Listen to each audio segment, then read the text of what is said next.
So, welcome to the business of voiceover, making money as a voiceover artist. I am your moderator for today's panel. My name is Leslie Olabisi, and I am Nigerian, born in America, coming to you live from Washington, D.C.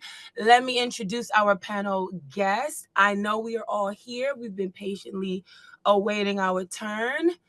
Tim Friedlander, where are you? Let me see your face. Close the chat so I can I'm see right. everybody. I'm right here. Hello, everybody. Gallery, Let's see if you got me now. There we are. multi-speaker view. There you are. Tim Friedlander. Let's see. Chilu Lemba, are we here? Are you Over here? here, Let me see your face. There you live and ready. go.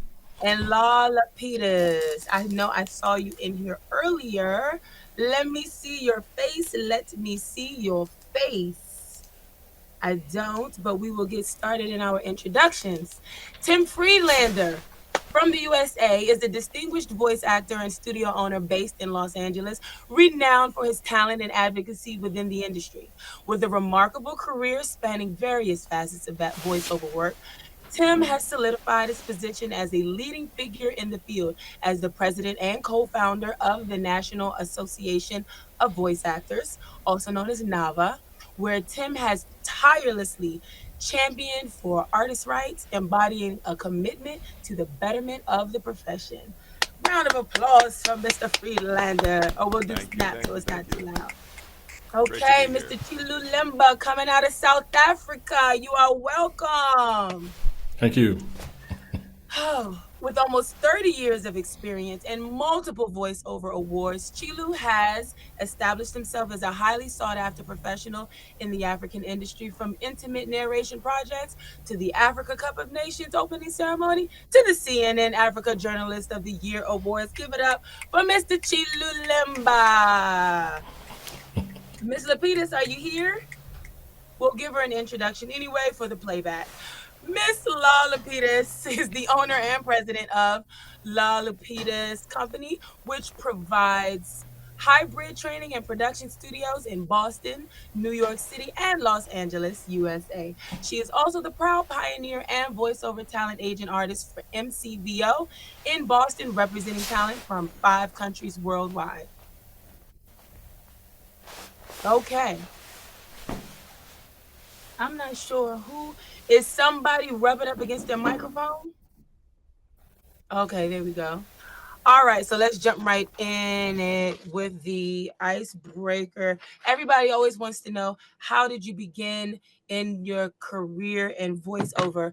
Tim, I actually met you at the Sovas Yes, voiceover conference. Do you remember me? I do. I do. You do? Yes. Yep. Oh, Absolutely. okay. Yes, yes. Well, I remember that, and I think I shared with you that literally maybe a week or a few weeks prior, I started getting receiving emails from your company talking about voiceover artists and kind of battling or reserving our rights and fighting the overrun of artificial intelligence and companies taking our intellectual property and just running havoc with us. So, if you will, can you please tell us, like, how did you transition from being a voiceover artist and then into the advocacy work, and why what the Nava does is so important for every voiceover artist, no matter what their level of experience is? Yeah, that's a great question. You can hear me okay? You got me Yes. okay? Great. Awesome. My career started. I started in '96 when I first started training in 1996, and worked my way through the industry for a long time. I struggled at it. I failed at it. I wasn't successful, and I left for a long time. I came back to the industry in about 2014, 2015 or so, and went full time in voiceover in 2016.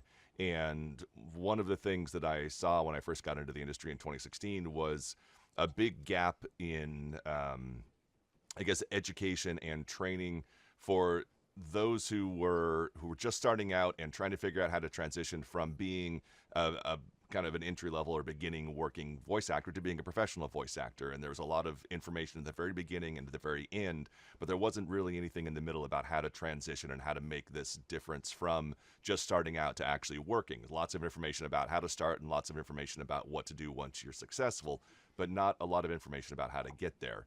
And so a lot of my background in, at least in Los Angeles here, has been kind of working with those voice actors to make that transition from a hobbyist to a professional voice actor. And when we launched Nava, which was a little less than 2 years ago, I kind of took that same ethic and that same concept into Nava to try and make a national organization. And at this point, we're a global organization. We have members in 13 countries. We have helped work with various different groups around the world, specifically around AI and protections for contracts. And so we can definitely talk about that some more as we get into this. But that really is the basis of kind of how we started and how we got to where we are now. Okay, thank you, Mr. Chilu Lemba. How you doing, Leslie? How are you? Doing great, thank you. Fabulous, wonderful. So let's see. So you're an author and a podcaster, because we're going to get straight to the money. We want to talk about making money, okay? How have you leveraged your experience as an author and podcaster to create additional revenue opportunities? If I'm honest, those are at the moment are kind of on the, I wouldn't say hobby side, but the most money that I make is still with voiceover. Okay. The novel was a bucket list item, which has done pretty well, but it's not like, I got rich off the novel. Podcasting, I have a few podcasts, but what we've done is we've pivoted because we've got, some good equipment and so on. So we've created a studio that allows other people to come through and record podcasts, and we do some white label podcasts as well. So that's how we're making money from podcasting. But primarily, I'd say still about 90% of my earnings every year is linked directly to doing voiceover. And let me say that is exactly one of the main things that I would like for everyone to take away from this panel today, is that you have to see the revenue generating opportunity in everything that you do and then jump on it. So like he said, his podcasts, he realized you didn't really want to do it so much, but that, well, we all know podcasting is $1 billion industry as of 2021. And so there's thousands of people who do want to. So being able to invest in yourself and then turn around and be an owner versus a consumer is another way to generate your income as you continue on with your voiceover. So well done. Additionally, let's see, so 30 years, that's a long time. That is a long time. That's like a generation and a half. What are some things that you would say are different from how you started in your approach to being successful and earning an income or generating revenue to now, and how have you had to adapt based on what has been coming new every, let's say, 5 years or so? No, it's a great question, Leslie. First of all, I'll take 30 seconds first to congratulate King E and the team for doing this. Good to see Tim. Unlike you, I didn't get to chat to Tim, but I was at the Voice Arts Awards last year and also sat in the Nava panel. And that's voiceover. So good to be on the same panel as you right now. When I started out, 1995, 1996, so it is almost 30 years. I think, like most people who want to get into the industry, more enamored by being heard, as opposed to realizing that this is a business per se. So at the time, I do work for little money, and people who know the system were probably making a lot more off me because they knew how things work. And I was, just happy to be heard on radio, have an ad here, have an ad there. But as time goes on, you start understanding, the business elements to do with voiceover. And I think the success of any person who earns a good living as a voiceover artist is plugging into systems, either by joining an agency because they know systems in and out, and that's why they're so successful, invoicing, onboarding you onto clients' rosters, chasing up payments, all those things. The fundamentals of business have to kind of apply from into your career. So I think once I started understanding that this is really a business, then I started, making decent money, and that took years. It wasn't as if it's happened in the first year of me joining the industry. And I think a lot of people who dive in and hear about voiceover, they think you can overnight start making a ton of money. And I saw a video that you did, Leslie, about I think it was voices.com, and I agree with the sentiment in there. You Mm, cannot, in the first year or so, start, making like a bunch of money. It takes time to understand the systems. Takes time for you to get refined, for you to network adequately, and all these things. It's like a slow roast, if I could use that analogy. So, yeah, for me, when I started, it was more fun, being heard, etc. But mhm. now, this is a business. I was teasing earlier on because I was thinking about the fact that the word invoice, most of those words spell voice. This is a business. Right. I like that. I like So that. something to think about. Yeah. Yeah, thank you for pointing that out. I'm glad you saw that. So I got that actually. My sister, God bless her, I know she loves me and she means well. I'm gonna say this to everyone that's listening. What you will find if you're just starting, what you will find is that if you're telling people in your life know that you are into acting or into voice acting, within their own lives, they might see something like, oh, check this out. And they start sending you links and stuff. So my sister sent me that. And I was like, no. And I just felt compelled because my sister has seen me like the what was that, Paula Wilson from the last session, how she was saying you should expect like 4 years before you really even start to see any kind of movement. So I'm like, I know my sister has seen me as an artist over the past 20 years and she knows good and well I didn't click on no button and start making $1,000 in anything. And so I definitely am an advocate for people putting a respect on the voiceover industry. Put a respect on our name, okay? Because just because Corona came and now you can't leave the house and now, the market starts flooding and now you think all of a sudden you're going to just stumble into a whole industry that existed. No, that's not going to happen. However, if you truly do want to come into this industry and you do want to make money, that's beautiful, that's wonderful. And number one thing that you're going to need to do is you're going to need to get training. I don't know what's going on with the screens there, but you're going to need to get training from professionals, whether it's one-on-one from other actors that you respect, like a Chilu Lemba, or like myself, Leslie O'Voice, or an institution or a studio or Actors Connection or any acting school. The other thing is that voice acting is acting. If you were here for Paula Wilson's session, that's what happens when you go, except they're not going to coach you that much. When you go on an audition and you're in person, because in America, a lot of auditions are still remote. Um, and you rarely even go to the studio until really you basically get booked.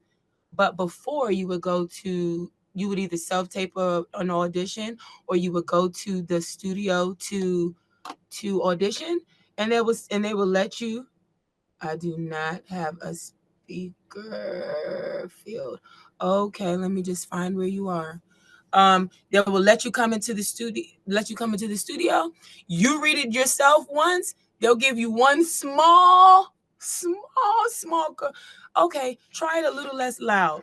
Try it a little slower, and that's it. So it's very important that if you really want to do this, take acting seriously. And again, that's something that I implement in my voiceover classes. But I think that everyone who is successfully doing this understands that voiceover is acting. Even when you're doing commercial, even when you're doing narration, it's all acting. Okay, so Lapides is here. She is not in the speaker panel, but where are you? And how come I don't hear anybody? I just want to make sure. Can everybody still hear me? We Hearing you can. just fine. Yeah. Yep. Okay, that speaker panel thing disappeared. Let me see if we can find Law, can we hear you? Lapides. Oh, maybe I have to cancel your silence. Let me find you. La la Lapides. There's Law. La la I think Law's Lapides. here. Hello, hello. Hi, everyone. Hey, Leslie. Ah, Hi. there Couldn't you are. What unmute. page are you on? I'm trying to find you. Hey, Hi. hey. Welcome up. Hi, So you've been here everybody. the whole time, right? I have, yes. Okay, jump right in, give your 2 cents, pick up where you feel. Well, thank you for inviting me. This is really a joy. I mean, to be in this international global crowd in the voiceover world is really, really an incredible experience. So I thank King and the entire crew for bringing me in. I didn't hear the last piece. It cut out a little bit of what you're talking about. But I'm an agent. First and foremost, I'm an agent. I'm also a coach out of the Boston area. We also work in the New York area as well. And I don't know if this relates to exactly what you were speaking to, but we are in a business. It really should be called, the business of show rather than show business, because I think that many of us love what we do so much and we have so much passion about what we do and so much verve and vim and vigor. But, we at times can lose the perspective that our businesses, our branding, are who we are holistically. We're really a holistic being in the industry, just like any industry, just like any business. So we really have to come in from what I call the human business model. That is, I'm a human being first, I'm a person first. Then I make money. Then I care about stuff. So people is really the first thing on my mind in this industry, is like, how can we Mhm. have a better world? How can we have a better exchange in the marketplace? How can we have great rates like what Tim is fighting for so hard with Nava? Like, how do we work together in a very fair way? But how do we take care of ourselves? There's Mhm. a self-preservation involved too in what we do. And as an agent, it's really important to just remind everyone all the beautiful talent that is out there. Like, you're a human being, you're a person. It's not about Mhm. being liked or being Mhm. wanted. Your Mhm. value is innate, it's within you. Mhm. No one can take that Mhm. from you. No one can give that to you. You create it yourself. Absolutely. And I'm so glad that you touched on that, because this is a business where you're going to hear, not only are you going to hear a lot of no's, but you're going to hear a lot of silence, because nobody's going to take the time to tell you you didn't get the part. You're just never going to hear from them again. And so you have to be confident in yourself and say, you know what? I left it all on the table. It wasn't my time. Maybe they found somebody quicker than I did. Maybe doesn't matter. You know what I mean? And so that's why the best thing that you can do is to constantly refine your skill set, work on yourself, and then every audition, you did the best. You do an audition, you submit it, delete the email. Don't worry about going. I think I heard somebody was asking the one of the hosts, and they received a good message, like, don't try to follow up with people. Did you get the audition? They got it.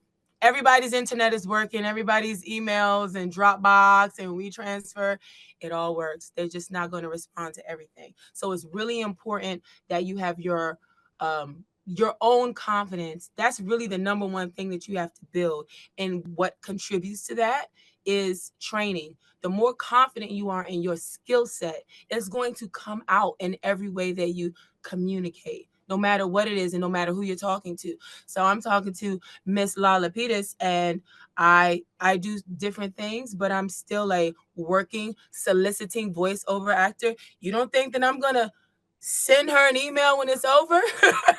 Of course I am. And so this is my audition for her right now. So pretend like somebody is always watching, somebody is always listening, so that way you always have an opportunity. Let's cycle back around so nobody's left out. Back to Mr. Tim. Because I really want to keep this on money making, and I don't want to keep repeating how did you get into this and what's some of your advice. Let's talk money. Tim. What you got for me? Okay, so artificial intelligence, AI. Hmm. Um, So now people can, and I don't even know how people are doing it. I'm not trying to go and figure it out because I don't steal people's voices. But now people can take a voice. It could be the president. It could be your most popular television anchor, and then remix it and then make an ad for their own business and put it up on Instagram. What advice, suggestions, protections, what do you have to say just on this topic, and where do voiceover artists fit into this? That is a great question, and actually ties in kind of to what was happening in the previous panel. The best thing that we can do, that you can do, and on the topic of business, is to read your contracts and understand the agreements that you have with the people that you work with. And this is something that we, as much as we love our agents like Law and everybody else we have, this industry is changing so quickly that the agents can't keep up with these agreements, and don't always see the contracts and agreements that we as voice actors have as well. So we have to make sure that we are very much reading our contracts. And this includes, as much as you're going to hate that I say this, reading the terms of service on those websites when you sign up.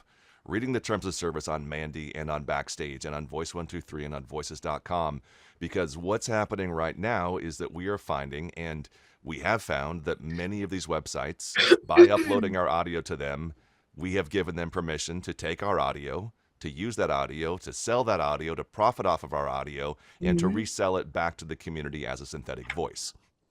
So one thing to keep in mind is who owns all of these companies. So Cast and Crew, Mandy, Backstage, Voice123 are all owned by the same company.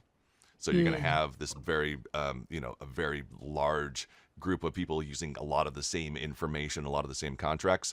Also, know who your contract is with. If you book a job, for Law does this as well. I mean, any agent does this properly, is looking at who the agreement is with. Are you signing a contract with a producer who is then going to turn around and do they have a contract with another company to sell the audio? So Law needs to know, where is this audio actually going to end up in the final step, and who's going to have control over that. So we as voice actors need to, one, help ourselves by reading all the terms of service, two, help our agents by being educated on this, and helping everybody learn this industry, and three, know and understand and question, who is my agreement going to be with, who is going to have my audio at the end of this, and what protections are going to be in place to ensure that my audio is not being sold or given away to somebody for AI generation.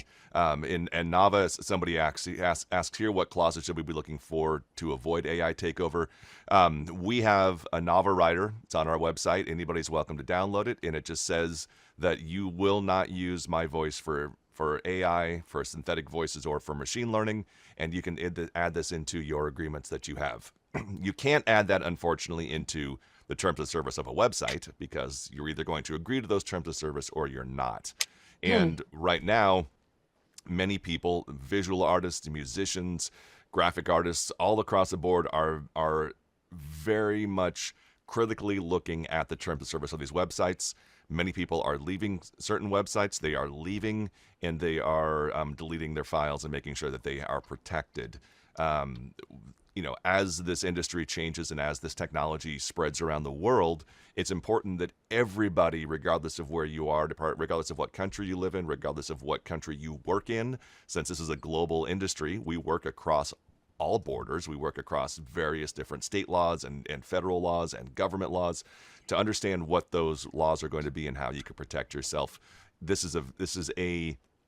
It's a very advantageous time to be a voice actor, but also a very risky time to be a voice actor. If you come at this from, which a lot of people do at the very beginning, is just desperation, that I'll take anything I can get. I'll take any job I can get. Those early jobs that you do for free or you do for very low money, while they are a great way to train, you're putting yourself at risk for the potential of losing work in the future. So what we always say is, make sure your first job isn't your last job. Make sure your next job isn't your last job. So make sure that you are protecting yourself, reading your contracts, reading your agreements, and be willing to say no. There will always be more opportunities, and I think Law and Chilu and Leslie, you can attest to this. You might not get this job, but tomorrow you're going to have 10 or 15 auditions. Next week, you're going to have 4 or 5 more auditions. There is always work. This industry is not going away. The advertising industry is not going away. The voiceover industry is not going away. And there will be other opportunities. Don't think that this opportunity you have in front of you is the last thing you're ever going to get. It's not. The next one might be 6 months down the road. It might be 6 hours down the road, but the next one will show up if this is something that you are always doing and you continue to do. And then one little thing I just want to add into this, as you said earlier about people, I personally hate the word networking, and I always say go out and make friends.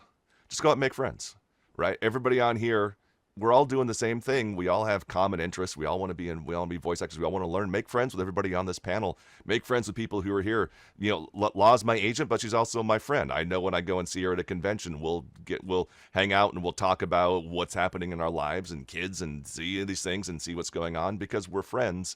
And then we can also be in this business of voiceover as well. So I would say think about this less from networking. Networking is a scary phrase that people don't like, Mm, but everybody mhm, likes to go out and make friends. So go out and make mhm, friends. or become a student. That also Become a that student. also Exactly. works as Yeah. well. Mhm, Absolutely. mhm. Yeah. I'm Yeah. so glad you touched on it. So back to the contracts points and the desperation and the future. So let's assuming that a lot of people here are super new when it comes to these contracts. Sometimes there is no real a lot. Okay, so I'm a non-union talent. I'm SAG eligible. I have not joined. That's another conversation for another day. So as a non-union talent, you have to like actually put on your boxing gloves to get this money, okay? Not only do you have to go after the work, but then you have to go after the money to get paid for it, right? And so in the beginning, yes, I definitely took the approach of checking out different sites, but I did a master's voiceover program, and my teacher said, now voices.com, voices 123. Here's the positives, here's the downs. The practice to just doing auditions, getting used to it. But at the end of the day, you have to pay. And then even the point about your intellectual property, I'm sure he probably didn't bring that up to that point, but there was it was the gist, right? And so in the beginning, you're excited. Hey, you want to hire me? Okay, sure. We're going to pay you this. Okay, sure. So I can understand it in the beginning. And when you're first starting, yeah, you're not going to get a lot of money. And I don't think there's anything wrong with that. But as to Tim's point, don't give your life away and do not give your voice away to, I will say, electronics, hotels, cars. Come on, Tim. Chilu, jump in. Law, jump in. Um, Pharmaceuticals. dating apps, Yeah. any big brand industry that would have any big common beverages. Fast Don't give food. your voice to any of those without some type of agent, contract, serious agreement, because they all come with exclusivity. And what they don't want is to find a voice and then they have their team go and research you and find out where else your voice is. And you've now done some rink-a-dink juice bar, juice bottling that your cousin has, but they somehow paid for advertising. And so it ran all throughout the mid-Atlantic or all throughout West Africa or all throughout the BBC radio network. But now you can't do this global vitamin water for the whole world. So I would say, yes, you're going to take less money, but never give away your usage, your exclusivity. And so again, we have to let's consider, I guess, who knows. So exclusivity means that when you take a job with one company, you will not do any work with a company that's in the same market or same product, field, or industry as they are for a determined amount of time. Okay? Usage. You want to veer away from in perpetuity projects. But when you're first starting out, most of your stuff is going to be like that. But the problem with that is that you get paid one time. And then that person takes your voice to promote their product and they pay advertising, which takes us back to the advertising industry, which he says never goes out of business. It doesn't. They pay for advertising and then they make their money off the product. The advertising agency makes their money off of the advertising. And then let's say next year they want to use the same ad. They have to pay the advertiser to run their ad again, but they don't pay you anymore because they paid you one time in perpetuity. So you really want to make sure that your usage is not longer, especially if you're just starting out, it's not longer than a year. If you can do 10 weeks, 3 months, 6 months is really more ideal. But again, I'm just trying to be realistic and remember what I was getting when I first started versus now. And then the other part that he mentioned, desperation. I had even now, people will try you, even knowing that they found you online, and they will still try you. I had Deloitte through a third party that was interested in shortlisting my voice. And that's another phrase they use to get you excited, to make you feel like you're special. Whatever a short list, if the list was 1,000 and now there's 200, you've been shortlisted. That's not a short list. And wanted to pay me like $400 for a training video. Now you get paid less for internal videos that are never public facing no website.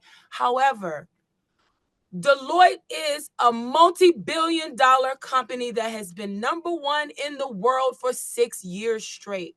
So you have to understand that whoever your end client user is, if they have the budget, don't take pennies and peas. It's okay to work with people that are small businesses. They're just starting, they only have a couple hundred or a couple thousand. That's fine. But if you know that they have the money and you know what the going rate is for it, say no, because your yes is around the corner. Okay, so enough on that. Mr. Chilu Lemba. Hey. What are some strategies or techniques that you use to acquire new clients to keep your revenue coming in? Fortunately, I think on my side, because I've been doing this for so long, most of the people that I voice for are repeat clients. It's sometimes even jarring when I meet new clients, and I'm bankable with the various channels. For example, while we were waiting on this meeting to kick off, while Paula was still speaking, I got a message saying, "Can you do this voiceover quickly?" So I ran into the booth, came back. But it's mostly repeat clients. But I'm also curious, because you've spoken a lot about things that I'm aware of.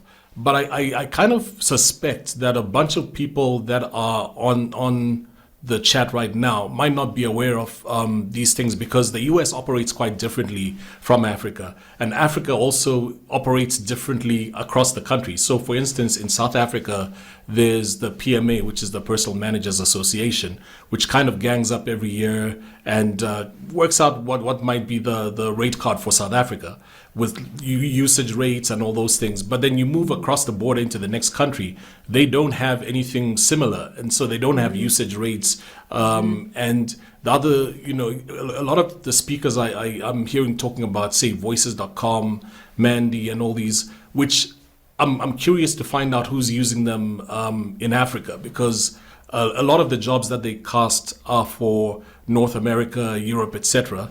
Say the And company again. no, like voices.com, the pay to play sites.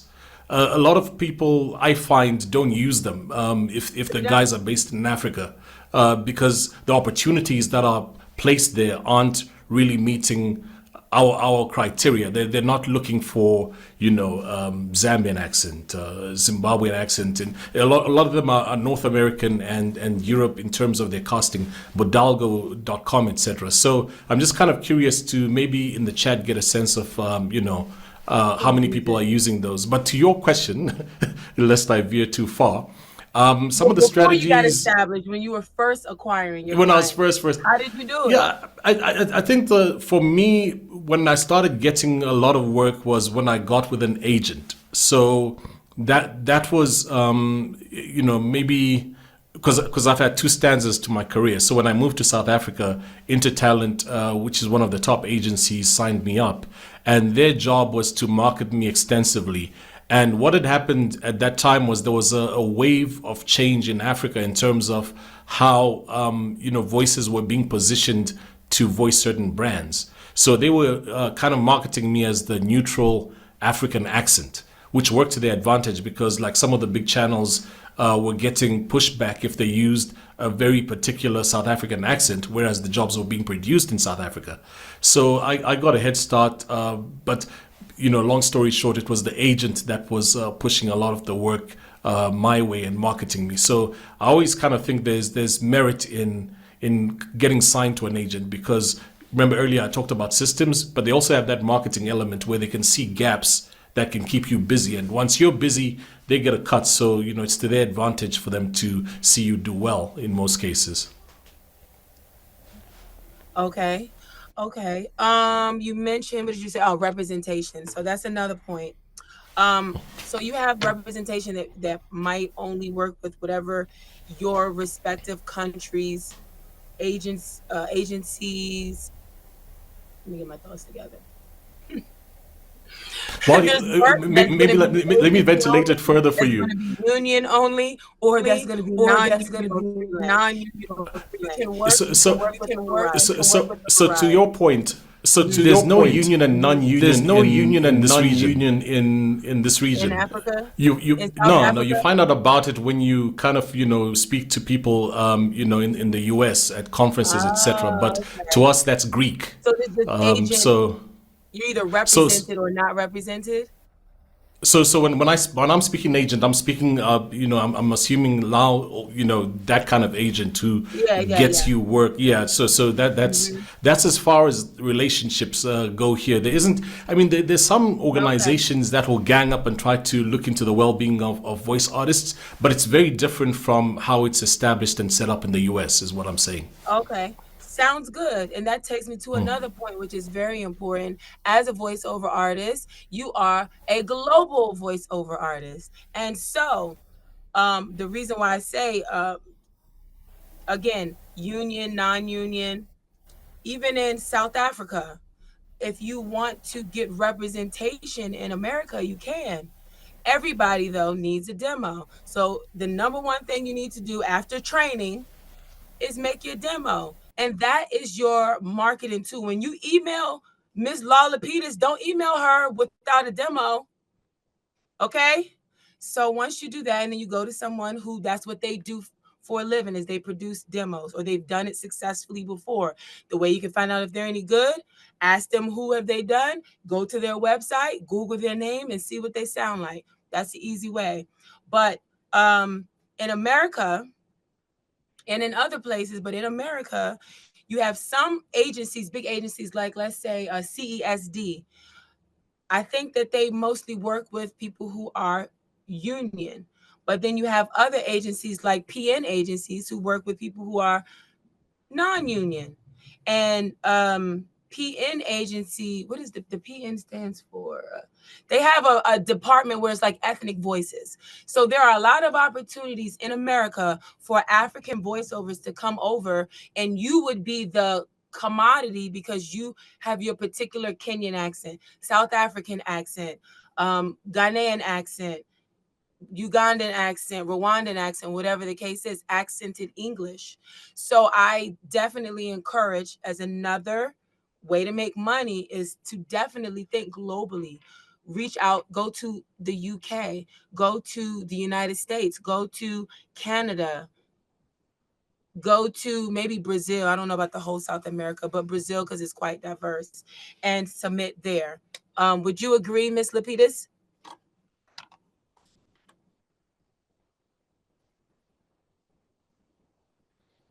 Oh, I need to.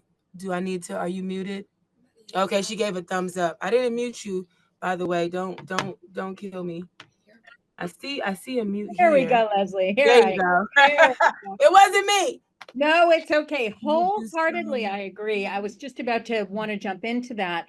I think it's really important that everyone coming in now, and really for a number of years now, not just today, but really for quite a while, we're working from our home studio. So now the industry standard, because a lot of folks will ask us about this, am I going to go to studios? I said 9 times out of 10, you're never going to go to a studio. You're going to house your own home studio. It has to be industry standard. It has to have Source Connect. And we're bringing in a lot of talent. I mean, there's a ton of non-union work. There's much more non-union work to union work. So we're a SAG signatory agency, so we love our union talent.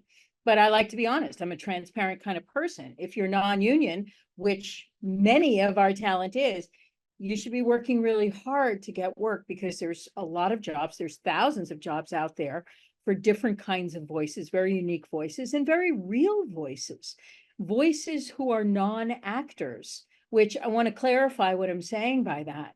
I want you to have actor training. Actor training is really important. However, when I say non-actors, I mean, you have to understand how to deliver your dialogue real, stylistically conversational. And that's actually quite hard to do unless you know how to act. It's a very strange kind of phenomenon. But you have to have great demos. You have to have competitive demos. Go to a producer. Don't try to do it on your own. Go to a demo producer. Make sure they're done well. The truth is, again, oftentimes I'm not listening to a full demo. I'm listening to like the first two pieces and then I'm done. I know that you're good in that time frame. It's not to say don't produce a full demo. You have to produce a full demo. But just know the reality is time is of the essence. And if we're listening to 50 or 75 demos in a day, we want to be able to rock through them really fast. And we have to know that you've had training. You know what the industry standard is. You understand what the union is and how the union functions. And if you're non-union, I just wanted to answer, someone was talking earlier about this, about non-union having an agent. Yes, yes, yes, yes. Have some representation on your side. If you can get representation that you're a good fit and they're a good fit, and you're going to partner up together, you're going to work together. They're not going to do all the work for you. Agents don't do that. That's a misnomer. It's a myth. What agents do is they partner up with you if they think you're a good fit for their client base. Then they expect you to work as hard as they work, gathering clients, working on your studio, working on your demos, right? Getting in the samples that you need to get in. And you can go across the board and get more than one agent. So if they're freelance, if they're non-exclusive, my agency is freelance, non-exclusive. You can work with anyone all over the world. It is not local. It is not regional. We're not even national.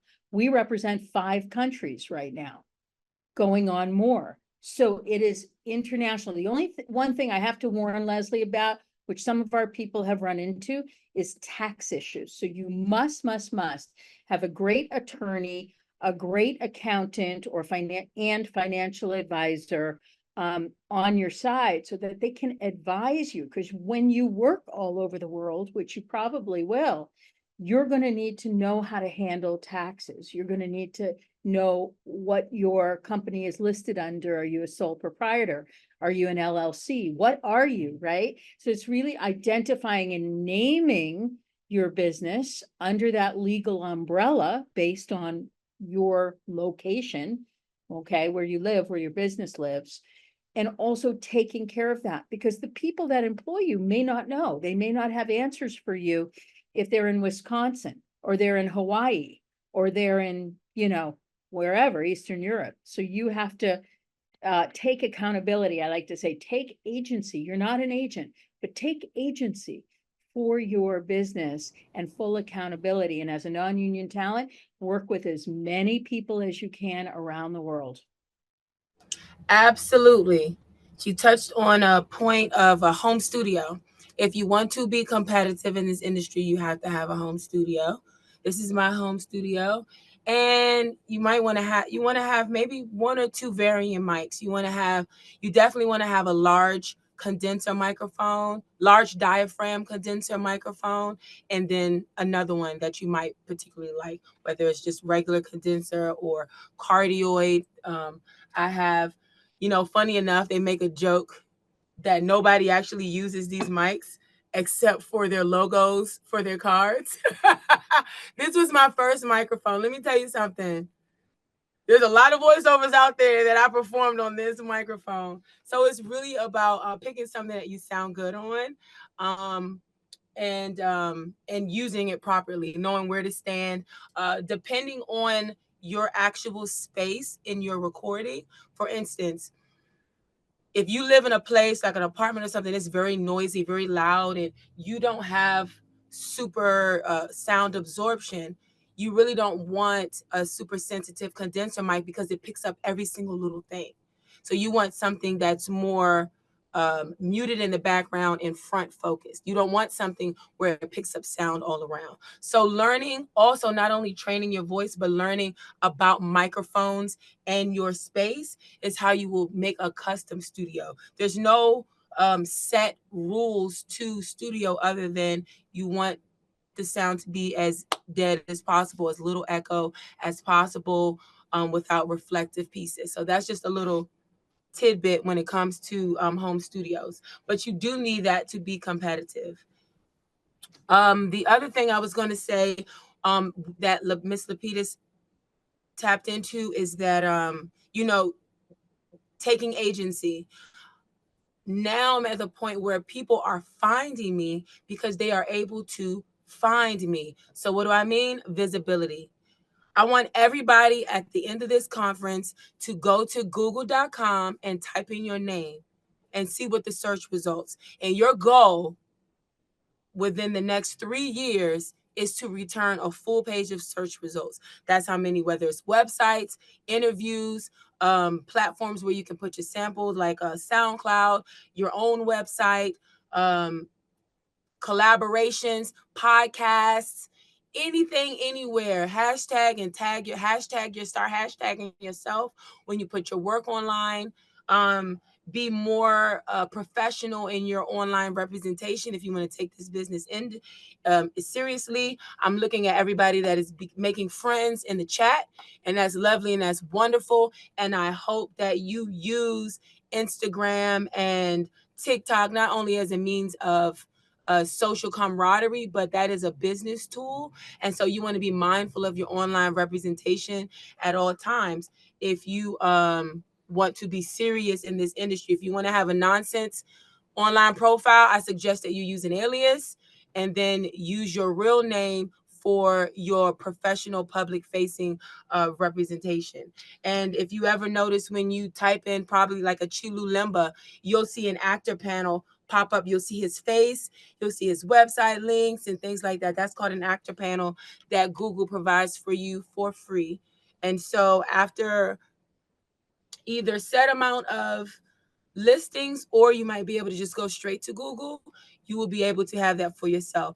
All of these visibility things helps when you are seeking representation and you're sending a demo to a casting director, or a demo to you wouldn't really send a demo to a casting director, but unless they were on this conference, you would send a demo to these different talent agencies. And then what they're going to do after they receive their demo, if they like what they hear, they're going to Google you. They're going to go see, what else are you doing? Are you doing some foolishness that's going to reflect negatively on their business? Is there a quote out there where you're saying something crazy? You see people get canceled all the time. I in 2016 is when I changed my whole online performance. I took a actors boot camp by Bill Duke at the African American Film Festival, 2016. And he said, listen, you can go out for 2 parts and you could both be great. The next thing they're going to do is see who has the most curb appeal, who has the most followers, who has the most subscribers. That your social media, that's a business too. I took down all the rubbish, all the joking and just talking nonsense, and started putting up clips. And then if it's something light, it's like, oh, I look pretty today. But if you look at my Instagram, it's going to be work. It's going to be a representation of who I am, and even in the casual parts, but you're going to get a good idea of who I am.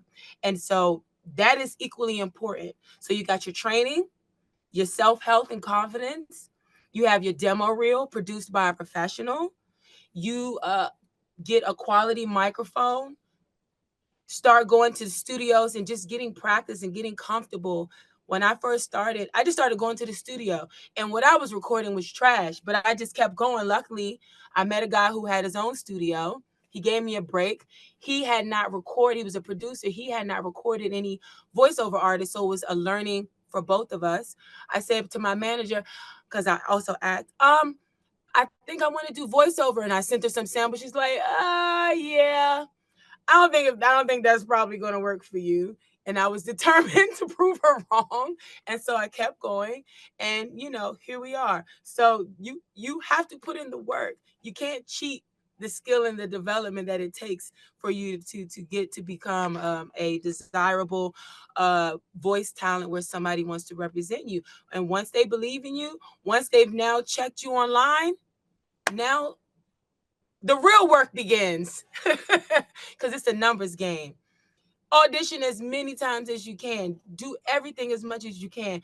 Turn everything as soon as possible. If it's due 2 days later at 7 p.m., but you get it on Monday and you're just watching TV, get up and go and do it. Sometimes it's not about who is the it was not about the best submission in total. It's about the best so far. So once somebody has heard what they like, the next 15 people, you're too late. It doesn't even matter. So those are all things that are directly tied to you making money.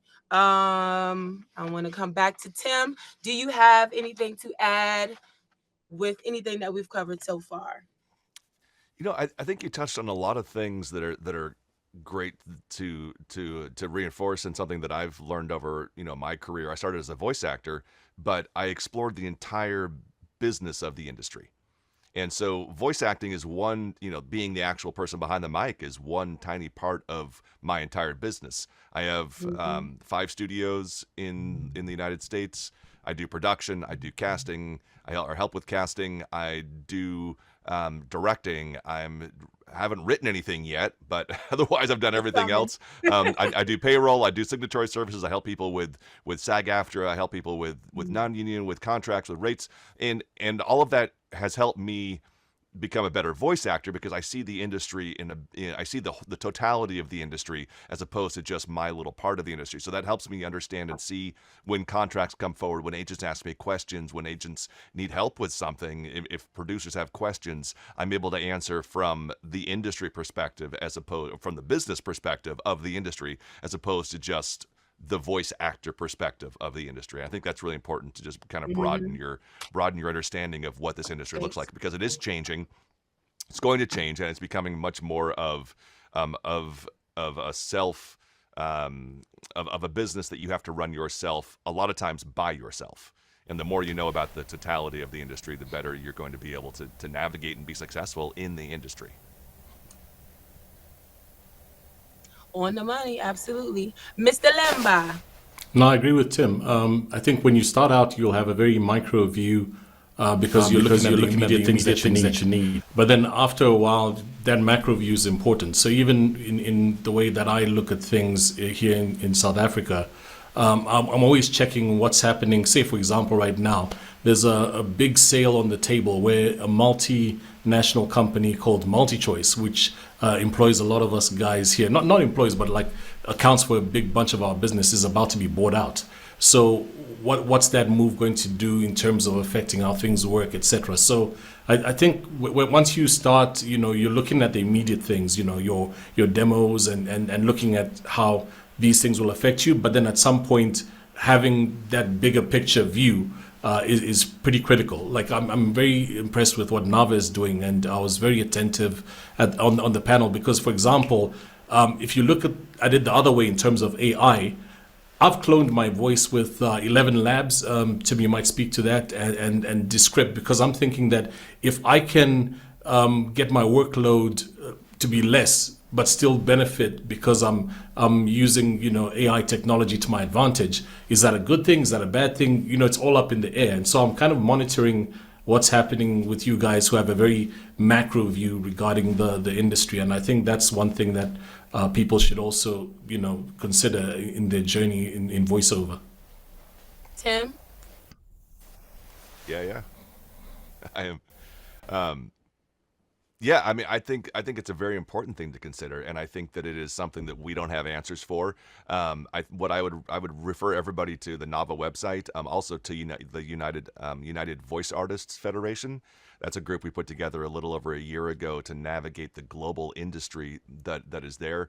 And we've worked with some people in Kenya and Nigeria, and we're kind of branching out into South Africa currently to try and make sure that we have some assistance and to see what's happening around the globe, because what happens in the United States is going to happen in the rest of the countries at some point. We're going to see it first, and eventually it will get to everybody else. And when it happens, we don't know, but it's going to come. And I dropped something in the chat earlier that authenticity is valuable and powerful. And as this industry grows, this push for authenticity, of not finding somebody who can just accent, but somebody who is authentically that person and brings that history and that heritage and that Mhm. understanding and that experience with them is going to become extremely valuable and very powerful. And it's going to become very sought after for AI companies who are trying to build authentic databases and authentic representations in their systems. And currently, there are no systems on this planet that we think are safe for voice actors to fully interact with. We don't think that there are any that are ethically sourced, meaning that they've built their foundations on ethically sourced audio. And some of them are potentially using your audio that you upload. So I would be, I would say, yes, explore these things, understand what 11 Labs is, understand how it works, understand the script, understand Respeecher, understand OpenAI, all these platforms that are out there. And then also understand that how they got there was probably by stealing all of our audio over the last 10 or 20 years, or by either getting the audio in a way that wasn't ethical or legal in some areas. So we're trying to unravel this as we go through the industry, because voice actors we are the literal voices of these systems, right? We are literally the voices of OpenAI. We are the voices of Respeecher. We are the voices of all these companies that are out there, and we have not been involved in this education or training or understanding of how these systems are built, and we're just now learning about this. So I would look at these things. I would say, I have a synthetic voice. I've used 11 Labs. I've used with other companies as well to see how the technology works. But know that just understand the terms of service that you're signing up for, and make sure you're very aware of what's going to happen with your voice. If you do upload it to one of these sites. 11 Labs, we've spoken with them personally, and I feel safe putting my voice on their platform in certain areas, but I'm also very wary of not giving it out publicly so that other people can use it.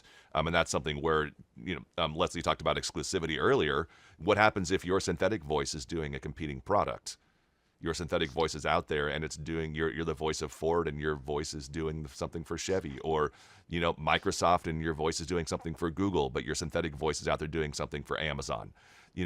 We haven't seen this fully play out yet, but in that point, who becomes liable? Who is going to be responsible for that? And more than likely, the human voice actor is going to be the one who gets damaged in that particular scenario. So that's Okay, my thank two you. cents on AI.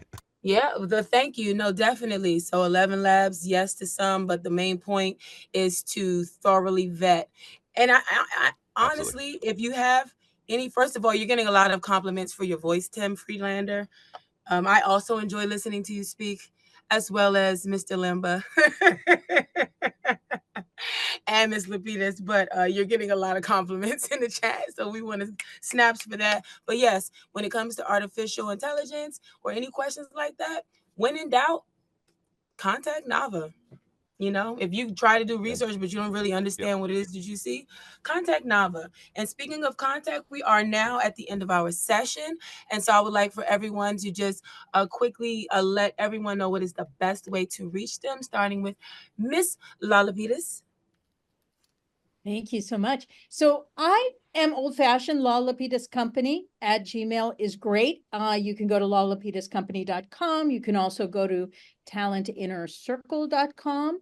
You can also go to newenglandvoiceover.com, and you're going to get all of our information, including all of our socials on there as well. Leslie, could I make one comment before I go? I just wanted to make one comment because I wanted to wrap up by saying we get a lot of talent who are asking for work, which makes sense because we're an agency. But I would love to leave you with this thought. Don't wait for work. Create it yourself. Be a creator. We're called creatives. We're called creators for a reason, because we're creative. And ironically, work breeds work, right? I call myself the law of attraction, meaning you attract what you create. So do that YouTube show, do that webisode series, connect with filmmakers, use your voice in narration, and do everything that you want to do and connect with the best people you can work with.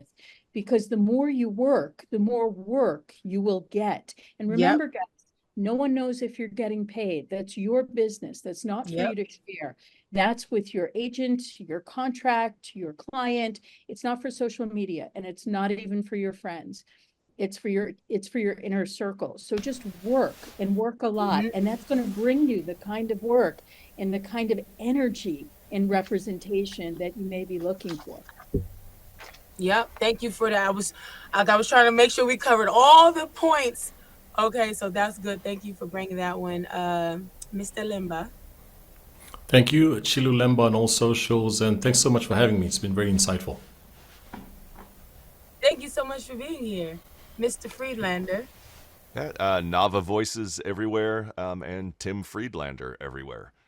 Pretty simple. I dropped my contact stuff in the chat as well. Okay, and I am your moderator / host. Hopefully you walked away with a wealth of information on how to make money, the key things to get started, actionable items. I dropped my info. I'm Leslie Olabisi. You can Google me, Leslie Olabisi, Leslie O Voice, voiceleslie.com. And we are going to exit stage left for Mr. Who is that next? I think we got Mark Cashman I believe, is up next. Mark Cashman. Yeah, Yes, he was which my I've first actually, I coach. think I've One of my attended first one of coaches. his classes before as well, or listened to him speak. So he's very knowledgeable. Thank you all.